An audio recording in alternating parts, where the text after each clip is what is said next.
Particle is projected vertically with a speed u from the top of a plane inclined at an angle theta with the horizontal.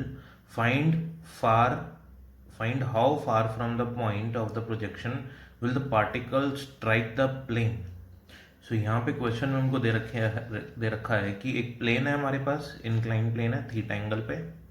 Okay, यहाँ से एक particle को horizontally project किया जाता है you velocity से, और ये पार्टिकल कुछ इस पी पॉइंट पे जाके स्ट्राइक करता है.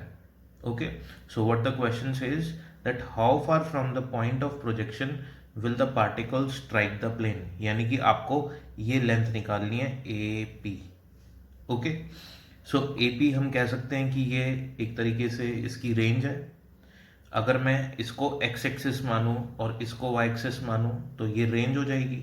लेकिन यहाँ पे मैं क्या कर रहा हूँ, मैं इसको अगेन इसको एक्स एक्सिस मान रहा हूँ और इसको पॉजिटिव वाई एक्सिस मान रहा हूँ. ओके, अब जब मैंने इसको एक्स एक्सिस और इसको वाई एक्सिस मान लिया है तो फर्स्ट ऑफ ऑल मुझे क्या करना पड़ेगा, मुझे ये निकालना पड़ेगा कि इसने वर्टिकली डाउनवर्ड डायरेक्शन में कितना डिस्प्लेसमेंट करा है और हॉरिजॉन्टल डायरेक्शन में कितना डिस्प्लेसमेंट करा है. ठीक है, तो ये अगर मैंने डिस्प्लेसमेंट निकाल लिया और ये डिस्प्लेसमेंट निकाल लिया तो because this is a right angle triangle तो ये हाइपोटेन्यूज में निकाल सकता हूँ इजीली. ओके, तो सॉल्व करना स्टार्ट करते हैं. सबसे पहले हम लोग हॉरिजॉन्टल डिस्प्लेसमेंट इसका निकालेंगे. S X is equals to U X T plus half A X T square. ठीक है, अब हमको पता है कि एक्स डायरेक्शन में मैंने एक्स डायरेक्शन क्या मानी हुई है, ये मेरी एक्स डायरेक्शन है. तो एक्स डायरेक्शन में कोई भी एक्सेलरेशन नहीं है, सिर्फ एक्सेलरेशन है डाउनवर्ड डायरेक्शन में. ठीक है, तो यहाँ पे मेरे पास आ जाएगा x is equals to u t, because horizontal direction में यू वेलोसिटी है और हॉरिजॉन्टल डिस्प्लेसमेंट है एक्स. टी टाइम में, let us suppose t time में ये ball horizontal distance x travel करती है. So x is equals to u t is my first equation. Now equation for motion in y direction, sy is equals to uyt plus half ayt square. अब initial जो motion है वो सिर्फ y x direction में है. y direction में initial velocity zero है, initial velocity सिर्फ x डायरेक्शन में, तो इसलिए uy जीरो हो जाएगा. तो हमारे पास आ जाएगा half g t square. T की वैल्यू यहाँ से निकाल लूंगा मैं, x बाई यू इधर पुट कर देता हूँ. So I am getting the result y is equals to half ji x square by u square. Okay, moreover इस ट्राइंगल से ट्रिग्नोमेट्री से मैं निकाल सकता हूँ what will be y. So y will be equals to x tan theta because y by x is tan theta. So अब मेरे पास इन दोनों इक्वेशंस को कंपेयर करने के लिए रिजल्ट आ चुके हैं. देखिए इनका LHS सेम है तो RHS भी सेम होगा. तो मैंने यहाँ पे लिख लिया कि half ji x square upon U square is equals to X tan theta. Okay, solve करके x की वैल्यू निकाल ली, ये मेरी x की वैल्यू आ गई. ओके, अब x की वैल्यू आ गई in terms of u theta and g. यही डेटा मेरे को गिवन था, और इन टर्म्स ऑफ मैंने u थीटा और g x की वैल्यू निकाल ली. y की वैल्यू क्या होगी, इस x की वैल्यू को आप यहाँ पे पुट कर दीजिए इधर.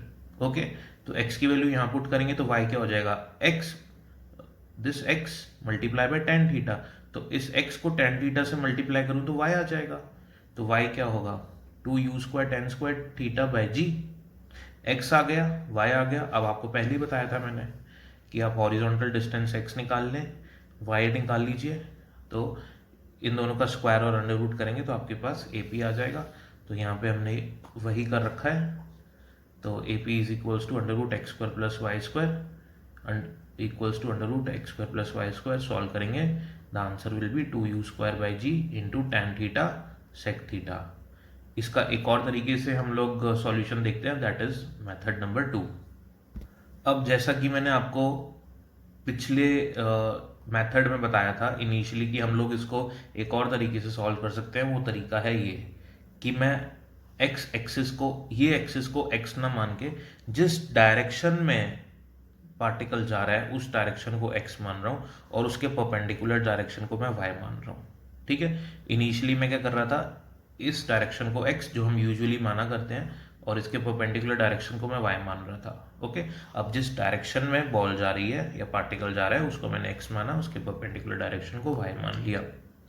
यहाँ पे आप देखेंगे अगेन ये एंगल हॉरिजॉन्टल के साथ थीटा एंगल बना रहा था, सिमिलरली ये मेरा वर्टिकल हो जाएगा, ये एंगल भी थीटा होएगा, ज्योमेट्रिकली हम लोग निकाल सकते हैं। ठीक है, ये एंगल थीटा है तो ये एंगल होगा 90 माइनस थीटा, रिमेनिंग ये एंगल भी होगा थीटा। तो ये एंगल थीटा है, ये u है, तो यहाँ पे हॉरिजॉन्टल कंपोनेंट हो जाएगा u cos theta, vertical component हो जाएगा u sin थीटा।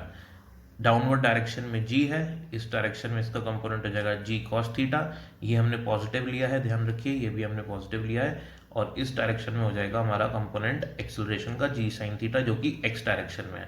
तो अब इस कंडीशन में नोट करने वाली बात है कि हॉरिजॉन्टल डायरेक्शन में एक्सेलरेशन भी है, जबकि पिछले केस में नहीं था। ओके, सो हम लोग ये थोड़ा सा कॉम्प्लिकेटेड केस है, जो हमने प्रीवियसली केस लेके सॉल्व करा था, उस केस में हॉरिजॉन्टल डायरेक्शन में एक्सेलरेशन नहीं था, तो हमारा जो रिजल्ट है इजीली आ गया था।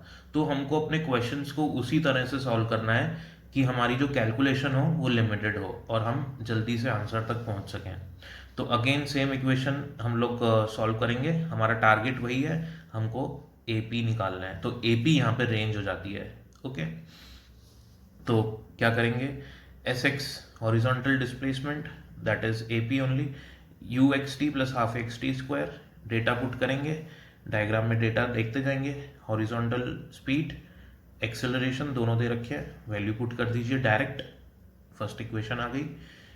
सेकेंड इक्वेशन हमारी हो जाएगी sy is equals to U I T plus half A Y T square, again data put कर दीजिए, ये रहा यू आई, ये रहा आपका A Y, minus plus direction ही लेनी है, इसमें माइनस नहीं लेना है, जबकि जो यू आई है वो माइनस हो जाएगा क्योंकि डाउनवर्ड डायरेक्शन मैंने पॉजिटिव मानी है, तो अपवर्ड डायरेक्शन हो जाएगी नेगेटिव, तो यहाँ पे minus U sine theta T plus half G cos theta T square. यहाँ से सॉल्व करके टी की दो वैल्यूज आएंगी क्योंकि क्वाड्रेटिक इक्वेशन है, एक 0 और 2 U sine theta by G cos theta जो कि इसका टाइम ऑफ फ्लाइट है। टी की वैल्यू यहाँ पे पुट कर देंगे, AP वाली इक्वेशन में, रेंज वाली इक्वेशन में, ये मैंने वैल्यू पुट कर दी, इसको सॉल्व करना है। अब सॉल्व कर लेते हैं, कॉस थीटा कैंसिल हो गया, 2 u square sine theta by g, इधर देखेंगे 2 एंड 2 अगेन कैंसिल हो गया, आपके पास न्यूमरेटर में 2 यू स्क्वायर रह गया, 2 यू स्क्वायर न्यूमरेटर में है, जी से जी कैंसिल हो जाएगा, नीचे भी जी रह जाएगा। ओके, यहाँ पे आपके पास आ रहा है sine square theta and cos square theta, sine square theta by cos square theta हो जाएगा टेन स्क्वायर थीटा, और साइन थीटा ये वाला एज इट इज आ गया। अब 2 u square sine theta by g, 2 u square sine theta by g common आ जाएगा, तो 2 u square sine theta by g मैंने कॉमन ले लिया, 1 प्लस टेन स्क्वायर थीटा अंदर आ जाएगा। What is 1 plus tan square theta, it is sec square theta.